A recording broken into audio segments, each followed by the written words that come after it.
কোটা আন্দোলনের নামে হতাহতের ঘটনায় মর্মাহত প্রধানমন্ত্রী, ২২ ব্যক্তি ও প্রতিষ্ঠানকে মৎস্য পদক প্রদান। বিচারপতি ছুটিতে থাকায় পেছালো আন্দোলনে গুলি চালানো বন্ধ চেয়ে রিটের শুনানি, ৬ সমন্বয়কারীকে আটকে রাখায় আইনজীবীর ক্ষোভ। শিথিল কারফিউ সারা দেশে জনজীবন স্বাভাবিক, নারায়ণগঞ্জে দুর্বৃত্তদের তাণ্ডবে লন্ডভন্ড পাসপোর্ট অফিস, নগর ভবন সহ বহু প্রতিষ্ঠান। এবং ইরানে ইহুদিবাদী অভিযানে হামাস প্রধান ইসমাইল হানিয়া নিহত। লেবাননে ইসরায়েলি হামলায় হিজবুল্লাহ কমান্ডার সহ ৩ জনের মৃত্যু।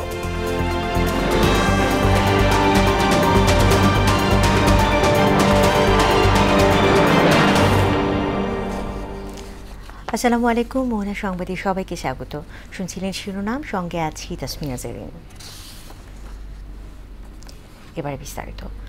ধ্বংসাত্মক কাজ করে দেশের ভাবমূর্তি নষ্টে জড়িতদের খুঁজে বের করার ঘোষণা দিয়েছেন প্রধানমন্ত্রী শেখ হাসিনা। কোটা আন্দোলনের নামে এতগুলো প্রাণ ঝরে যাওয়ায় দুঃখ প্রকাশ করেন তিনি। বঙ্গবন্ধু আন্তর্জাতিক সম্মেলন কেন্দ্রে জাতীয় মৎস্য সপ্তাহের উদ্বোধনী অনুষ্ঠানে এসব কথা বলেন শেখ হাসিনা। নৃশংসতায় জড়িতদের বিচার করতে দেশবাসীর প্রতি আহ্বান জানান প্রধানমন্ত্রী। মৎস্য খাতে বিশেষ অবদানের জন্য ২২ ব্যক্তি ও প্রতিষ্ঠানকে পুরস্কার তুলে দেন শেখ হাসিনা। দাবি কিন্তু মেনে নেওয়া হয়েছিল, মূল দাবি কোটা সংস্কার। আমি কোনোদিন ভাবতে পারিনি যে এই সময় এই ধরনের একটা অবস্থার সৃষ্টি হবে আর সেখানে এতগুলি তাজা প্রাণ যাবে, কারণ স্বজন হারা বেদনা নিয়ে আমি বেঁচে আছি। যে ইস্যুটা নেই সেটা নিয়েই আন্দোলনের নামে এই ধ্বংসাত্মক কার্যকলাপগুলি, দেশের অর্জনকে নষ্ট করা, আন্তর্জাতিকভাবে বাংলাদেশের ভাবমূর্তি নষ্ট করা, কে কি অর্জন করলো সেটাই আমার প্রশ্ন। আমার কাছে ক্ষমতা তো ভোগের বস্তু না, আমি তো আয়াস আরাম করার জন্য ক্ষমতা আসিনি। আমি দিন রাত অক্লান্ত পরিশ্রম করেছি বাংলাদেশটাকে একটু উন্নত করতে, এবং সেটা আমি সফলভাবে করতে পেরেছি। আজকে বাংলাদেশ বিশ্ব উন্নয়নের রোল মডেল। আন্দোলনে গুলি না করার নির্দেশনা এবং কোটা বিরোধী আন্দোলনের ৬ সমন্বয়কের মুক্তির নির্দেশনা চেয়ে রিটের শুনানি পিছিয়েছে। তবে শুনানি কবে নাগাদ হবে তা জানা যায়নি। জানা গেছে বেঞ্চে জুনিয়র বিচারপতি এস.এম. মাসুদ হোসেন দোলন অসুস্থতার কারণে ছুটি নিয়েছেন, যে কারণে আজ শুনানি হয়নি। বিচারপতি মোস্তফা জামান ইসলাম এবং বিচারপতি এস.এম. মাসুদ হোসেন দোলনের হাইকোর্ট বেঞ্চে আজ আবেদনের ওপর দ্বিতীয় দিনের শুনানির কথা ছিল। জাতিসংঘের মহাসচিব এ ব্যাপারে তার যে আশঙ্কা সেটার কথা জানিয়েছেন একটি বিবৃতিতে। ফলে আমরা যে কথাগুলো আসলে আদালতে বলেছি এটা আন্তর্জাতিক অঙ্গনেও ধ্বনিত প্রতিধ্বনিত হচ্ছে, ফলে এটা নতুন কোনো কথা নয়। এবং তার প্রভাব আসলে আমাদের যে বাহিনীগুলো রয়েছে তাদের মধ্যে পড়েছে কিনা সেটা আমার পক্ষে বলা সম্ভব নয়, কিন্তু এতটুকু জানি যারা মারা গেছে তারা কোনো নির্দিষ্ট দলের কারো সন্তান নয়। বুলেট যখন একটি বাসায় এসে মা তার সন্তানকে ঘুম পাড়িয়ে বারান্দায় এসেছেন, তাকে হত্যা করেছে একটি বুলেট, সে বুলেট জিজ্ঞেস করেনি আপনি কোন দল করেন। হাইকোর্ট এলাকায় আছেন সহকর্মী কাজী পাপ্পু, তার কাছে জানবো বাদবাকি খবর। পাপ্পু, রিটের শুনানি বিষয়ে আর কি তথ্য আছে আমাদেরকে জানাবেন, আর এ নিয়ে শিক্ষার্থীরা কোনো বক্তব্য দিয়েছে কিনা?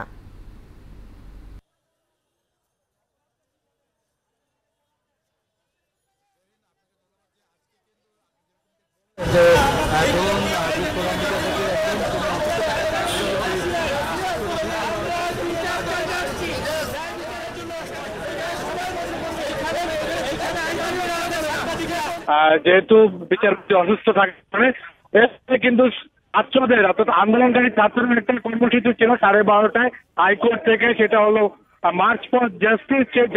সেই কর্মসূচি অনুযায়ী কিন্তু তারা আজকে যখন হাইকোর্টে জড়ো হতে থাকে তারপরেই কিন্তু পুলিশ তাদের ছত্রভঙ্গ করে, এবং শুধু ছত্রভঙ্গ করার জন্য তাদেরকে বেশ কিছু জায়গা থেকে কিন্তু গ্রেফতারও করেছেন। এবং এর জন্য কিন্তু যারা আইনজীবী রয়েছেন, বিশেষ করে রিটকারী আইনজীবী, তারা কিন্তু সবসময় চেষ্টা করছেন ওইখান থেকে অর্থাৎ পুলিশের হাত থেকে সেই সব নিরীহ ছাত্রদেরকে ছাড়িয়ে নেওয়ার জন্য, কিন্তু আসলে সেটা সম্ভব হয়নি। আপনাকে যদি আমি একটু দেখাতে চাই যে এখনো কিন্তু পুলিশের গাড়ি আজকে আন্দোলন মানে যেসব ছাত্রদেরকে অন্যায়ভাবে গ্রেফতার করা হচ্ছে সেখানে কিন্তু আইনজীবীরা চেষ্টা করছেন যে তাদেরকে ছেড়ে দেওয়ার জন্য, এবং তারা তাদের প্রতিবাদটি জানিয়েছেন যে গত কয়েকদিন যাবৎ যে অস্বস্তিকর একটি পরিবেশ সৃষ্টি হয়েছে, সেখান থেকে আসলে যে সাধারণ শিক্ষার্থী তারা যাতে হেনস্থ না হয় বারবারই বলেছেন যে তারা কিন্তু শান্তিপূর্ণ কর্মসূচি করার জন্যই এসেছিলেন, কিন্তু সেই শান্তিপূর্ণ কর্মসূচি শুরুর আগেই কিন্তু ছত্রভঙ্গ করে দেয় পুলিশ, এবং তারপরে কিন্তু আমি দেখেছি যে চারপাশ থেকে তারা গ্রেফতার করা শুরু করে, এবং হাইকোর্টের ভিতর থেকে যারা বিএনপির আইনজীবী রয়েছেন তারাও কিন্তু বিচ্ছিন্ন চারপাশ থেকে, এবং তারাও কিন্তু এমন করতে পারেন তারা আসলে বারবারই বলছেন যে এই যে অন্যায় অত্যাচার চলছে সেটা তারা মেনে নিচ্ছেন না। যারা রিট করেছেন তারাও কিন্তু বের হয়ে এসেছেন। আমি দেখেছি মানজুরাল মতিনকে দেখেছি, নামুন নাহার নূরকে দেখেছি, এই আইনজীবীরাও কিন্তু তারা এসেছেন, তারাও কিন্তু এসে এই ছাত্রদের পাশে দাঁড়িয়েছেন। বারবারই তারা পুলিশকে রিকোয়েস্ট করছেন যে তাদেরকে ছেড়ে দেওয়ার জন্য। আমি আপনাকে দেখাচ্ছি যে এই যে কিছু মেয়েরাও কিন্তু এখন হাইকোর্টের সামনে এসে উপস্থিত হয়েছেন, এবং তারা কিন্তু তাদের প্রতিবাদ জানিয়ে যাচ্ছেন। তারা বলতেছেন তাদের এখানে লেখা আছে যে যেরকম লেখা আছে, we did you kill my brother, why did to kill my brother, কেন আমার ভাইকে হত্যা করেছে, কেন তারা বলছে কেন আমাদেরকে গ্রেফতার করা হচ্ছে, এই সব বিষয় কিন্তু তারা বলছে যে কেন আমাদেরকে গ্রেফতার করা হচ্ছে, আমরা একটা শান্তিপূর্ণ কর্মসূচি পালন করছি, তারপর কেন আমাদেরকে গ্রেফতার করা হচ্ছে। এখন কিছুটা থমথমে পরিবেশ রয়েছে, চারপাশেই কিন্তু ছাত্র রয়েছে, এবং চারপাশ থেকে পুলিশও কিন্তু খুব সজাগ দৃষ্টিতে রয়েছে। তো এই ছিল জেরিন হাইকোর্ট এলাকা থেকে আমার কাছে সর্বশেষ। পাপ্পু, আপনাকে ধন্যবাদ। দর্শক, হাইকোর্ট প্রাঙ্গণ থেকে জানাচ্ছেন সহকর্মী কাজী পাপ্পু। 9 দফা দাবিতে ফের আন্দোলনে নেমেছেন শিক্ষার্থীরা। রাজধানী সহ দেশের বিভিন্ন শহরে বিক্ষোভ মিছিল করেন তারা। ময়মনসিংহে আদালত এলাকায় বিক্ষোভ করে বৈষম্য বিরোধী ছাত্র আন্দোলন। দাবি আদায়ে বিভিন্ন স্লোগান দেন আন্দোলনকারীরা।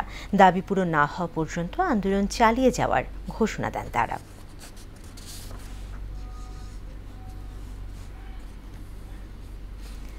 দর্শক, প্রেস ক্লাব, পল্টন সহ আশপাশের এলাকার অবস্থা জানবো সহকর্মী হুমায়ুন কবিরের কাছে। হুমায়ুন, রাজধানী জনজীবন সহ সার্বিক অবস্থা কেমন এখন দেখতে পাচ্ছেন, আমাদেরকে জানাবেন।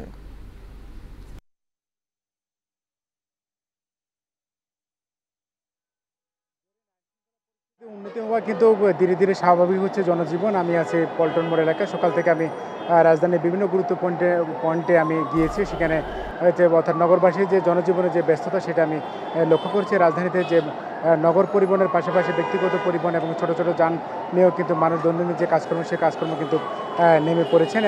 এখানে যদি পল্টন মোড়ের যদি দৃশ্য আপনাকে দেখাতে চাই, সেখানে আপনি দেখতে পাবেন যে আমরা দেখেছি রাজধানীর বিভিন্ন কিন্তু ট্রাফিক যে সিগন্যালগুলোতে সেখানে গাড়ি কিন্তু দীর্ঘ অপেক্ষা করতে আমরা দেখতে পাচ্ছি। এখানে দেখছি যে সবাই কিন্তু তাদের কর্মব্যস্ততা জন্য নিজ নিজ গন্তব্যে কিন্তু তারা চলে যাচ্ছেন। এখানে পল্টন মোড়ে আপনাকে যদি আরেকটা তথ্য জুড়ে জানিয়ে রাখতেছে, আজকে অর্থাৎ সারা দেশে যে ছাত্রদের উপরে নিপীড়ন নির্যাতনের প্রতিবাদে গণতন্ত্র মঞ্চের কিন্তু আজকে একটা বিক্ষোভ কর্মসূচি ছিল পল্টন মোড়ে। এখানে আইনশৃঙ্খলা পরিস্থিতির অর্থাৎ অবনতি হওয়ার আশঙ্কায় কিন্তু ব্যাপক পুলিশের উপস্থিতি কিন্তু তাদেরকে সেই অর্থাৎ বিক্ষোভ কর্মসূচি পালন করতে দেয় না। সেই পরিপ্রেক্ষিতে তারা বিজয়নগরের সংক্ষিপ্তভাবে তারা গণমাধ্যম কর্মীদের সাথে কথা বলেছে। অর্থাৎ গণসংহতি আন্দোলনের প্রধান সমন্বয়ক জুনাইদ সাকি এবং কি বিপ্লবী ওয়ার্কার্স পার্টির যে সাধারণ সম্পাদক সাইফুল হক বলেছে, পুলিশ সকাল থেকে তাদেরকে অর্থাৎ যেখান থেকে তারা কর্মসূচিটি পালন করবে সেখানটা ঘিরে রেখেছে, এবং তাদের যে অর্থাৎ মাইক্রোফোন এবং কি মাইক পুলিশ কেড়ে নিয়েছে বলে তারা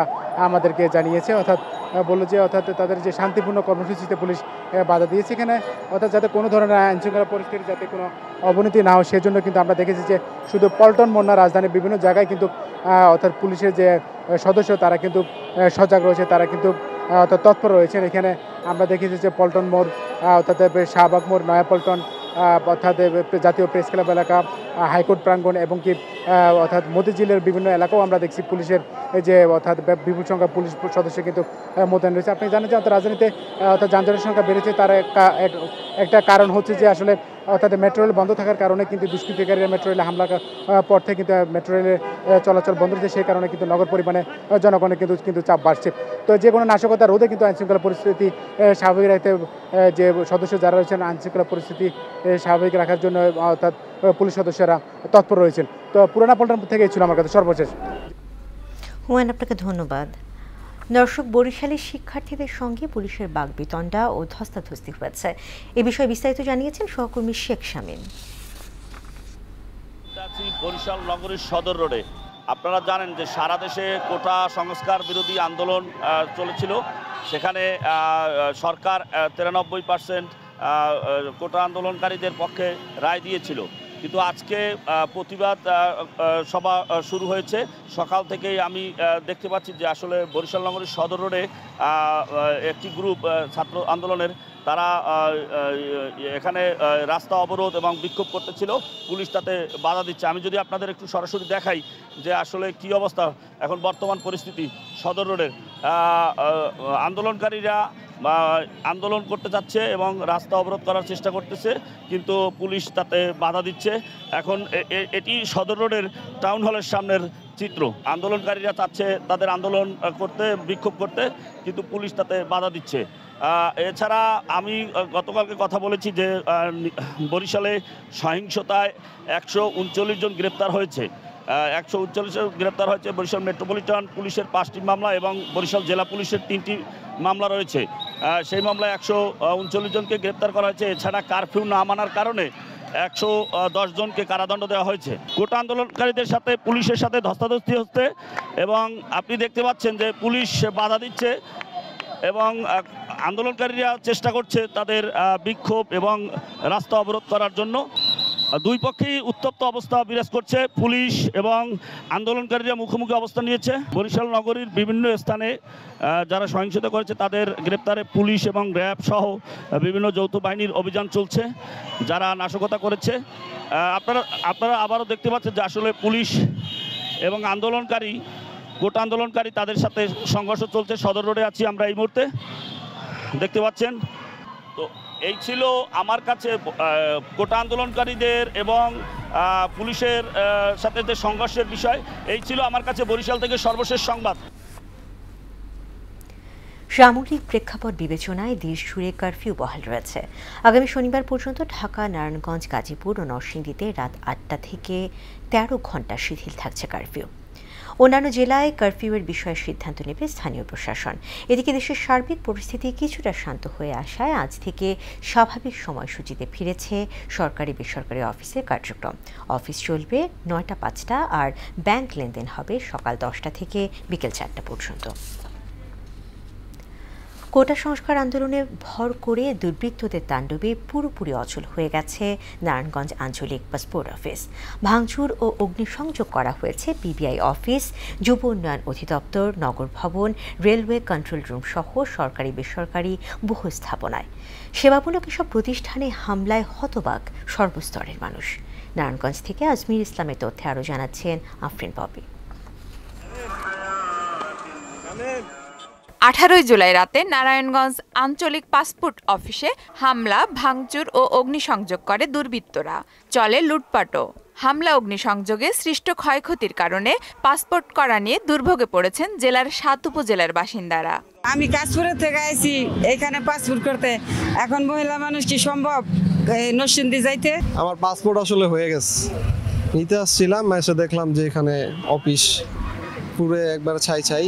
জরুরি পাসপোর্ট দরকার, অন্য ডিস্ট্রিক্টে গেলে তো জরুরিভাবে আমি পাসপোর্ট পাইতেছি না। সাধারণ জনগণ আমরা এই ভুক্তভোগীর জন্য আমরা কাকে দায়ী করব?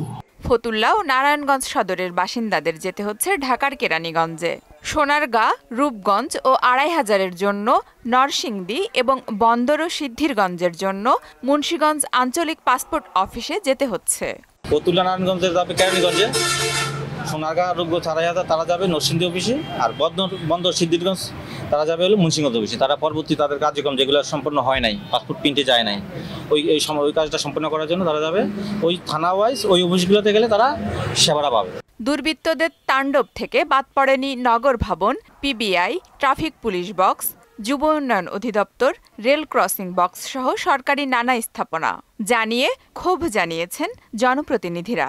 রাজনীতির মধ্যে পাসপোর্ট অফিস সহ সেবামূলক প্রতিষ্ঠানগুলিতে যে আক্রমণ হয়েছে, এই সেবা বন্ধ করে দিয়ে কি বুঝাতে চাইলো আমার এখনো বোধগম্য নয়। এত হিংস্র রাজনীতির শিকার এই বাংলাদেশ কেন?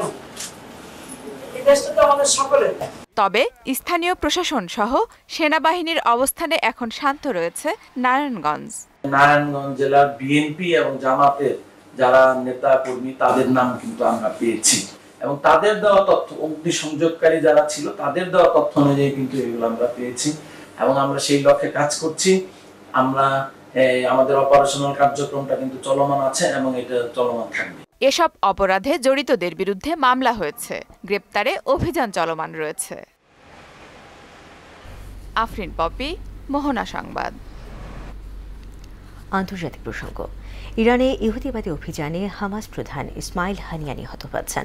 প্রেসিডেন্ট মাসুদ পেজেশকিয়ানের অভিষেক অনুষ্ঠানে অংশ নিতে তেহরানে অবস্থান করছিলেন তিনি। হত্যার প্রতিশোধ নেওয়ার ঘোষণা দিয়েছে সশস্ত্র গোষ্ঠী হামাস। এদিকে লেবাননে ইসরায়েলি হামলায় হিজবুল্লাহ কমান্ডার সহ 3 জনের মৃত্যু হয়েছে। ইশতিয়াক হোসেনের ডেস্ক রিপোর্ট। ইরান সফরকালে গুপ্ত হত্যার শিকার হয়েছেন হামাসের রাজনৈতিক প্রধান ইসমাইল হানিয়া। ইরানের বিপ্লবী গার্ড বাহিনী IRGC জানায়, তেহরানে যে ভবনে হানিয়া অবস্থান করছিলেন সেটি লক্ষ্য করে হামলা চালায় ইহুদিবাদীরা। এতে তার এক দেহরক্ষীরও মৃত্যু হয়। ইরানের নতুন প্রেসিডেন্ট মাসুদ পেজেশকিয়ানের অভিষেক অনুষ্ঠানে অংশ নিতে তেহরান যান এই হামাস নেতা। হত্যার প্রতিশোধ নেওয়ার ঘোষণা দিয়েছে হামাসের জ্যেষ্ঠ নেতা মুসা আবু মারজুক। এদিকে লেবাননের রাজধানী বৈরুতের দক্ষিণী উপকণ্ঠে হামলা চালিয়ে হিজবুল্লাহর শীর্ষ কমান্ডারকে হত্যা করার দাবি করেছে ইসরায়েল। লেবাননের ইরানপন্থী সশস্ত্র গোষ্ঠীর শক্ত ঘাঁটি দেহিয়ে শহরে বিস্ফোরণে অন্তত 1 জন নিহত ও বেশ কয়েকজন আহত হয়েছেন।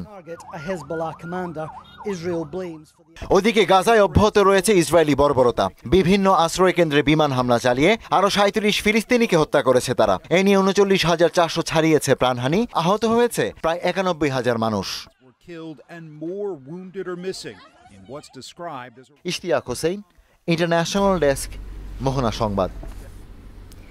2013-14 সালের মতো জামায়াত শিবির জঙ্গিরা দেশে আবারও নৈরাজ্য শুরু করেছে বলে অভিযোগ করেছেন আওয়ামী লীগের সাধারণ সম্পাদক ওবায়দুল কাদের।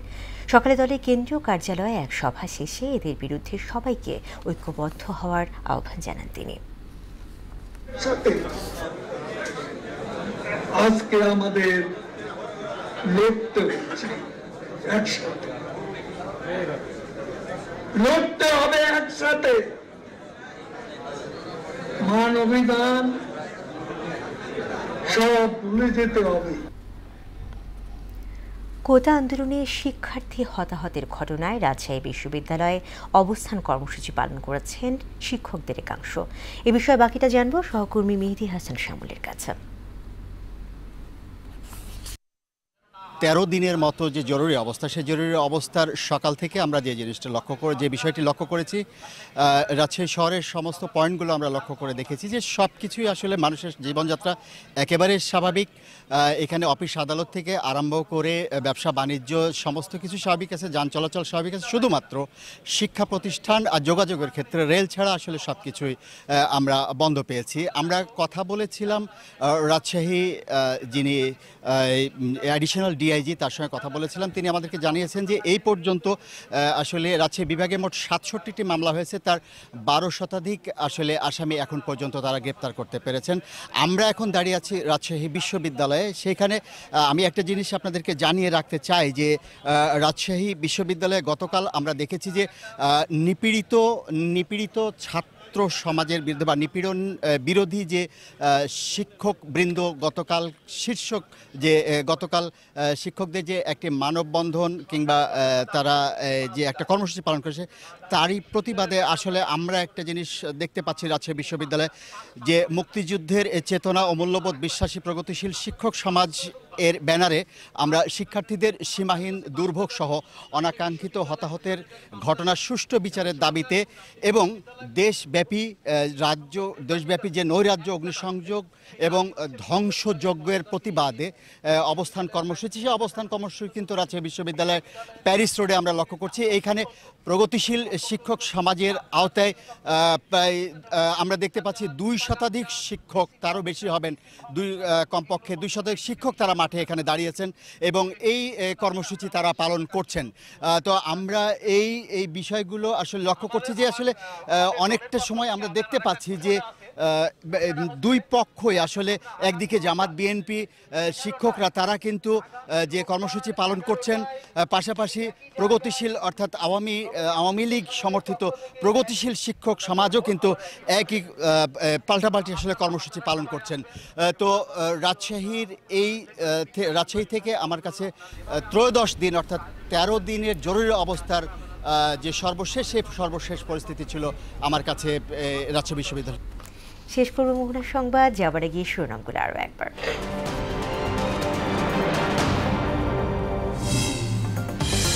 কোটা আন্দোলনের নামে হতাহতের ঘটনায় মর্মাহত প্রধানমন্ত্রী, 22 ব্যক্তি ও প্রতিষ্ঠানকে মৎস্য পদক প্রদান। বিচারপতি ছুটিতে থাকায় পেছালো আন্দোলনে গুলি চালানো বন্ধ চেয়ে রিটের শুনানি, 6 সমন্বয়কারীকে আটকে রাখায় আইনজীবীর ক্ষোভ। শিথিল কারফিউয়ে সারা দেশের জনজীবন স্বাভাবিক, নারায়ণগঞ্জে দুর্বৃত্তদের তাণ্ডবে লণ্ডভণ্ড পাসপোর্ট অফিস, নগর ভবন সহ বহু প্রতিষ্ঠান। এবং ইরানে ইহুদিবাদী অভিযানে হামাস প্রধান ইসমাইল হানিয়া নিহত, লেবাননে ইসরায়েলি হামলায় হিজবুল্লাহ কমান্ডার সহ 3 জনের মৃত্যু। দর্শক, এই ছিল মোহনা সংবাদ। পরবর্তী সংবাদ বিকেল 5:30টায়। এর আগে সংবাদ এক নজরে দেখবেন বিকেল 3টায়। এছাড়া মোহনার সবশেষ খবর জানতে ভিজিট করুন www.mohana.tv। সংবাদ দেখতে পারেন আমাদের ফেসবুক পেজ ও ইউটিউবে। এতক্ষণ সঙ্গে থাকার জন্য ধন্যবাদ।